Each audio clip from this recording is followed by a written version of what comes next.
성경을 보면 소돔과 고모라가 하나님의 심판으로 멸망당하는 이야기가 나옵니다.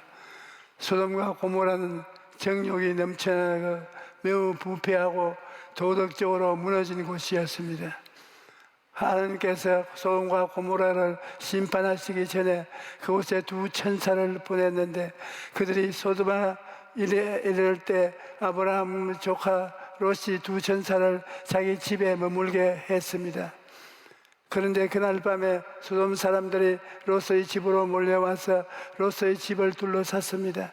그들은 롯에게 오늘 밤에 내게 온 사람들이 어디 있느냐 이끌어내라, 우리가 그들을 상관하리라고 말합니다. 이것만 봐도 소돔과 고모라 성 사람들이 얼마나 부패했는가를 알 수 있습니다. 소돔과 고모라 사람들은 도덕적으로 악하고 타락했기 때문에 심판을 받는 것이 당연합니다. 그런데 아브라함의 조카 롯도 멸망당할 위기에 처해 있었습니다. 그는 하나님을 아는 사람임에도 불구하고 얼마나 세상을 사랑했던지 그런 음란하고 방탕한 곳을 택하여 그곳에서 살았던 것입니다. 그러므로 롯이 올바른 신앙생활을 했다고는 볼 수 없습니다. 아브라함이 롯을 위해 기도하고 있었기에 롯이 그 영혼을 유지했지, 그렇지 않았다면 완전히 파멸당하고 말았을 것입니다. 그런데 하나님께서는 소돔과 고모라에 멸하시기 전에 그 계획을 아브라함에게 먼저 알려주셨습니다. 아브라함의 하나님의 심판 계획을 듣자 하나님께 나아가서 간절히 중보기도를 했습니다. 아브라함이 기도하기를 주께서 의인을 악인과 함께 멸하려 하시나이까? 그 성중에 의인 50명이 있을지라도 주께서 그곳을 멸하시고 그 50인을 위하여 용서하지 아니하시리이까? 그렇게 기도했습니다. 아브라함의 기도를 보면 그는 하나님의 성품을 쫓아서 기도했습니다. 하나님은 공의를 행하시는 분이시기 때문에 의인에게는 형벌을, 의인에게는 구원을 베푸시는 분임을 알았던 것입니다. 공의의 하나님께서는 죄인과 의인을 무더기로 함께 심판하지 않습니다. 의인은 반드시 구출하시는 것입니다. 그래서 아브라함은 공의로운 하나님에게 나아가서 이 성에 50명의 의인이 있으면 50명 때문에 용서해 주시겠습니까? 그렇게 기도를 한 것입니다. 그러자 하나님께서는 내가 만일 소돔 성을 가운데 의인 50명을 찾으면 그들을 위하여 온 지역을 용서하리라고 말씀하셨습니다. 하나님께서는 50명의 의인만 있어도 모든 백성들에게 긍휼을 베푸시겠다고 말씀하신 것입니다. 죄인들은 의인을 덕분에 살게 된 것입니다. 우리나라도 북한이 호시탐탐 기회를 노리고 있지만 우리가 지금까지 살아남은 것은 이 땅에 1천만 명 이상의 성도들이 있기 때문인 것입니다. 하나님께서 이 성도들을 위해서 믿지 않는 사람들도 함께 살려주시는 것입니다. 이것은 예수님을 믿지 않는 사람들은 모르는 하나님의 법칙인 것입니다. 아브라함은 계속해서 기도합니다. 그러면 5명이 부족해서 45명을 있으면 용서해 주시겠습니까? 그래도 용서해 주겠다. 그러면 40명만 있으면 40명만 있어도 용서해 주시겠다. 그러면 30명만 있으면 30명만 있어도 용서해 주겠다. 그렇다 20명만 있어도 용서해 주시겠습니까? 20명만 있어도 용서해 주겠다. 나중에는 의인이 10명만 있어도 용서해 주시겠습니까? 그러자 하나님께서는 10명만 있어도 심판 안 하겠다고 그러셨습니다. 의인의 수를 50명에서 10명이 될 때까지 계속 기도를 한 것입니다. 아브라함이 얼마나 간절하게 기도했는가를 보여주는 것입니다. 그럼에도 불구하고 소돔과 고모라는 하나님의 심판을 피할 수가 없었습니다. 그곳이 심하게 타락했기 때문이기도 하지만 결정적인 이유는 의인 10명이 없어서 심판을 받은 완전히 무너진 것입니다. 그러므로 여러분, 하나님은 죄에 대해 엄하게 심판하신다는 것을 알아야 합니다. 우리 하나님께서 그 아들 예수님을 보내시사 우리의 죄악을 그에게 책임지게 하실 때, 십자가에 매달리셨을 때 하나님께서는 얼마나 엄하게 심판하신다는 걸 보십시오. 하나님은 아들이라도 하나님은 인정한 사정 없이 심판하셨습니다. 그렇기 때문에 예수님조차도 그 무서운 심판을 감내하실 수가 없어서 하나님이여 어찌하여 나를 버리시나이까라고 외치셨습니다. 이렇게 하나님은 죄에 대하여 엄히 심판하시는 것입니다. 그러면 아브라함의 중보기도가 효과가 없었는가? 그렇지 않습니다. 소돔과 고모라는 멸망했지만 아브라함의 중보기도는 효과가 있었습니다. 소돔과 고모라가 멸망당했을 때 아브라함의 기도로 말미암아 롯과 그의 가족이 구원을 받았던 것입니다. 창세기 19장 29절에 하나님이 그 지역의 성을 멸하실 때, 곧 롯이 거주하는 성을 엎으실 때 하나님이 아브라함을 생각하사 롯을 그 엎으시는 중에서 내보내셨더라고 말씀합니다. 하나님께서 롯을 보시고 그곳을 피하게 하시는 것이 아니라 아브라함을 생각하셔서 소돔과 고모라 성을 엎으시는 중에 롯을 구원하셨던 것입니다. 롯의 신앙을 보시는 것이 아니라 의인 아브라함의 간구에 응답하셔서 롯의 생명을 건져주시던 것입니다. 야고보서 5장 16절에 그러므로 너희 죄를 서로 고백하며 병이 낫기를 위하여 서로 기도하여라. 의인의 간구는 역사하는 힘이 큼이라고 호하였습니다. 그러므로 여러분은 중보기도는 큰 힘이 있는 것입니다. 우리는 자신의 문제를 해결받기 위해 기도할 뿐 아니라 다른 사람을 위해서도 열심히 기도해야 할 것입니다. 우리 기도 가족은 물론 친척을, 친구를, 이웃들, 그리고 우리나라와 민족과 전 세계를 위해서 기도의 수호를 아끼지 말아야 할 것입니다. 작년에 우리 교회 자매님 한 분이 저에게 편지를 보냈어요. 그 아버지가 쓰러져서 뇌진탕으로 수술을 받고 중환자실에 누워 있는데 뇌 부종이 점점 커지고 있어서 생명을 위독한 상태라는 것입니다. 그 아버지가 입원한 병원이 광주에 있어서 제가 기도해 줄 테니 손수건을 가져오라고 했습니다. 그런데 그 자매님은 아버지 옆에 있어야 하니까 못 오고 딸의 친구가 대신 손수건을 가지고 저를 찾아왔습니다. 그래서 제가 손수건 위에 손을 얹고 간절하게 기도해 주었습니다. 그런데 며칠 전에 그 자매님의 편지가 다시 보내져 왔습니다. 당시 병원에서 일주일 넘기기가 힘들다고 했는데 그 손수건을 얻고 기도하자 아버지가 한 달 동안을 누워 계시다가 소천하셨는데 그 한 달 동안에 가족들이 마음의 준비를 할 수 있었다고 감사 편지를 보내온 것입니다.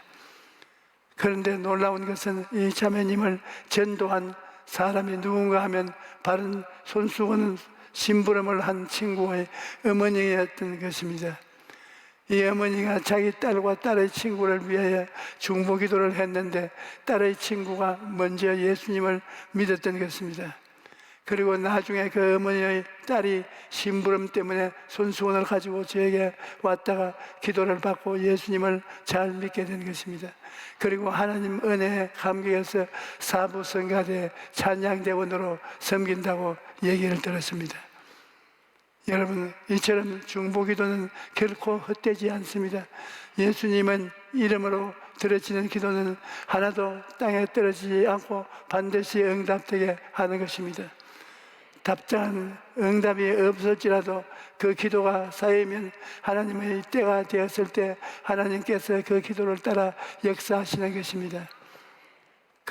그러므로 여러분의 기도가 위대한 일을 이룬다는 것을 알고 가족을 위해서, 이웃을 위해서, 나라와 민족을 위해서 더 많은 기도를 해야 할 것입니다. 오늘날 이 세상에 불의와 악이 가득 넘쳐나는데 하나님께서 바로 심판하지 않는 것은 회개할 기회를 주시는 것입니다. 시편 103편 8절에 야훼는 긍휼이 많으시고 은혜로우시며 노하기를 더디하시고 인자하심이 풍부하시도다라고 말합니다. 하나님은 긍휼이 많으시고 노하기를 더디하시기 때문에 인간이 죄를 짓는다고 금방 심판하시지 않았습니다. 그러나 경고하고 경고해도 그것을 듣지 않고 죄가 쌓여서 상한성에 차면 그날에 하나님께서 심판하시는 것입니다. 소돔과 고모라도 그 죄가 하늘에 닿았을 때 하나님께서 심판하기로 작정하신 것입니다. 그러면 하나님의 심판을 피하기 위해서 어떻게 해야 하는가? 그 방법은 바로 회개하는 것입니다. 회개에는 여러 차원이 있는데 아직 예수님을 믿지 않은 사람은 하나님을 믿지 않고 섬기지 않는 죄를 회개해야 합니다. 여러분, 죄 중에 가장 큰 죄는 하나님의 아들 예수님을 믿지 않는 죄인 것입니다. 하나님이 세상을 이처럼 사랑하사 독생자를 십자가에 내어주셨는데 그 독생자 예수 그리스도를 믿지 않는 자는 가장 큰 죄인인 것입니다. 오늘날 인간은 자기 죄 때문에 심판을 받는 것이 아니라 예수님을 믿지 않기 때문에 심판을 받는 것입니다. 우리가 모든 죄는 예수님이 대신 다 갚아주셨습니다. 예수님께서 십자가에서 몸짓고 피를 흘려 말할 수 없는 고통을 당하시며 우리 인생의 죄를 다 청산해 주셨습니다. 예수님이 내가 내 죄를 다 갚았으니 나를 믿고 용서함을 받으라고 하셨는데 그 주님을 믿지 않기 때문에 심판을 받는 것입니다. 그러므로 오늘 예수님을 안 믿는 사람이 제일 먼저 회개해야 될 것은 내가 하나님의 아들 예수님을 믿지 아니하고 내 중심으로 산 죄를 회개해야 되는 것입니다. 그런데 구원의 기회가 와도 이를 외면하여 구원을 받지 못하는 사람들이 있습니다. 주의 롯의 딸들과 정혼한 사위들은 하나님께서 소돔과 고모라를 성을 멸할 것이므로 빨리 그 성을 떠나라는 경고를 들었지만 경고를 무시하고 떠나지 않았습니다. 그래서 그들은 결국 망함을 당하고 말았던 것입니다. 오늘날에도 하나님께서 이 세상을 심판하시어 세상의 끝이 온다는 말을 듣고도 무시하는 사람들이 많이 있습니다. 그런 사람들은 구원이 문 앞에 와 있으나 그것을 받아들이지 않는 것입니다. 그러면 하나님께서 어찌 할 도리가 없습니다. 구원을 주시는 분은 하나님이시지만 받는 것은 인간이 받아야 합니다. 하나님이 구원의 길이신 예수님을 주시어도 예수님을 믿고 영접하지 아니하면 소용이 없는 것입니다. 예수님께서는 내가 의인을 부르러 온 것이 아니요 죄인을 불러 회개치게 왔노라고 말씀하시고 내가 너희에게 이르노니 이와 같이 죄인 한 사람이 회개하면 하늘에서 죄 회개할 것이 없는 의인 99을 말미암아 기뻐하는 것보다 더하리라고 말씀하셨습니다. 예수님께서 이와 같이 놀라운 복음의 은총을 베풀어 놓았으니 지금은 은혜 받을 만한 때요 지금이 구원의 나를 때인 것입니다. 그러므로 여러분 지금 회개하고 예수님을 믿어야 합니다. 그런데 불신자뿐만 아니라 예수 믿는 성도들도 회개를 해야 하는 것이 있습니다. 왜냐하면 우리는 죄를 오염된 세상에 살면서 날마다 더러워지기 때문인 것입니다. 아담과 하와는 무공의 지대에 살았습니다. 에덴 동산에는 죄가 없었습니다. 그런데 무공의 지대에 살면서도 마귀의 유혹을 받아 넘어졌는데 우리는 죄가 꽉 들어찬 세상에 살고 있는 것입니다. 눈을 뜨면 죄가 보이고 어느 곳에든지 가도 죄의 바람이 불어오는 것입니다. 죄가 꽉 들어찬 세상에 사니 예수를 믿고 구원받아도 하나님의 자녀가 되어도 죄에 빠지고 죄로 말미암아 상처를 입을 때가 많은 것입니다. 그러므로 예수님을 믿는 사람들도 날마다 죄를 회개해야 하는 것입니다. 사람들은 회개를 그냥 후회만 하고 자백만 하는 것으로 생각하는데, 후회와 자백하는 것과 더불어 삶의 방향까지 바꿔야 되는 것입니다. 자기 중심으로 살던 삶을 하나님 중심으로 바꾸고, 세상을 따라 살던 삶을 주님을 따라 사는 삶으로 바꾸는 것이 회개인 것입니다. 회개란 히브리어로 슈브인데, 그 말은 되돌아오다라는 뜻을 가지고 있습니다. 하나님을 떠난 세상 길로 가던 사람이 하나님께로 돌아오는 것이 회개인 것입니다. 디모데후서 3장 1절로 5절에 너는 이것을 알라. 말세에 고통하는 때가 이르리니 사람들이 자기를 사랑하며 돈을 사랑하며 자랑하며 교만하며 비방하며 부모를 거역하며 감사하지 아니하며 거룩하지 아니하며 무정하며 원통을 함을 풀지 아니하며 모함하며 절제하지 못하며 사나우며 선한 것을 돌아하지 아니하며 배신하며 조급하며 자만하며 쾌락을 사랑하기를 하나님 사랑하는 것보다 더하며 경건의 모양은 있으나 경건의 능력은 부인하니 이 같은 자들에 내가 돌아서라고 말씀합니다. 오늘날 많은 사람들이 자기를 사랑하고 돈을 사랑하고 쾌락을 사랑해서 하나님을 섬기지 않습니다.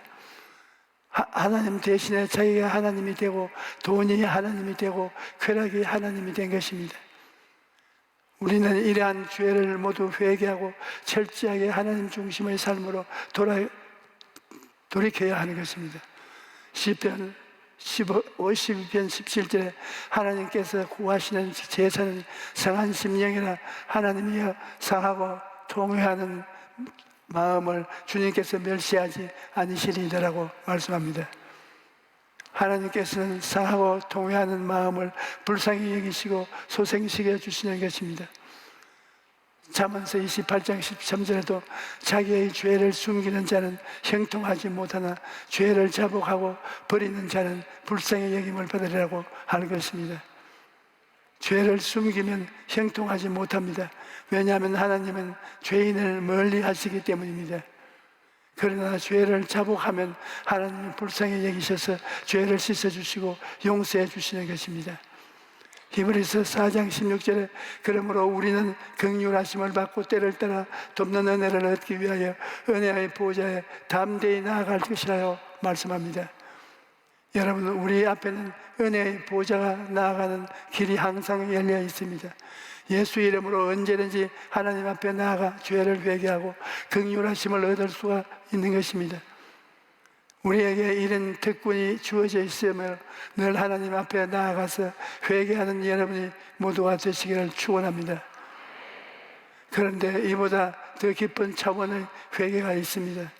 우리가 성령님을 의지하면 성령께서 깊은 차원의 회개를 할 수 있도록 은혜를 베풀어 주시는데, 이러한 회개는 바로 생각이 변화되는 것입니다.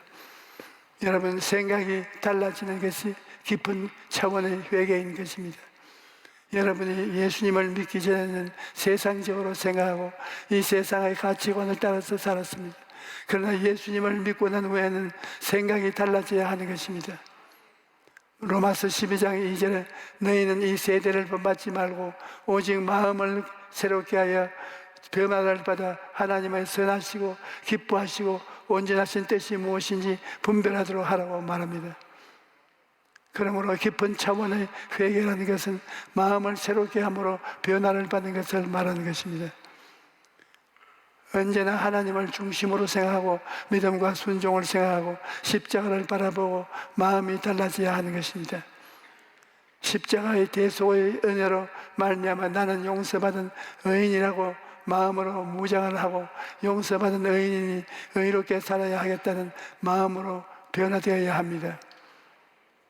또 나는 예수님을 통해서 하나님과 화목하고 성령께서 내 속에 와 계심으로 성령을 항상 내 마음속에 인정하고 환영하고 모셔드리고 성령과 동행함으로써 거룩하고 성결한 삶을 살아야 하는 것입니다.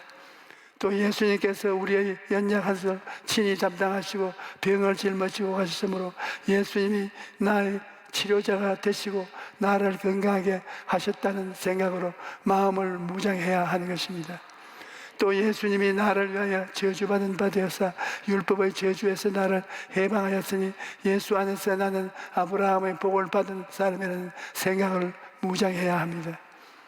그리고 예수님을 통하여 나는 부활이여 영생인 천국이 내 본향이라는 생각으로 바꾸어야 하는 것입니다. 이와 같이 우리의 생각이 하나님의 말씀과 오중보험으로 무장하고 생각을 새롭게 하는 것이 깊은 차원의 회개인 것입니다.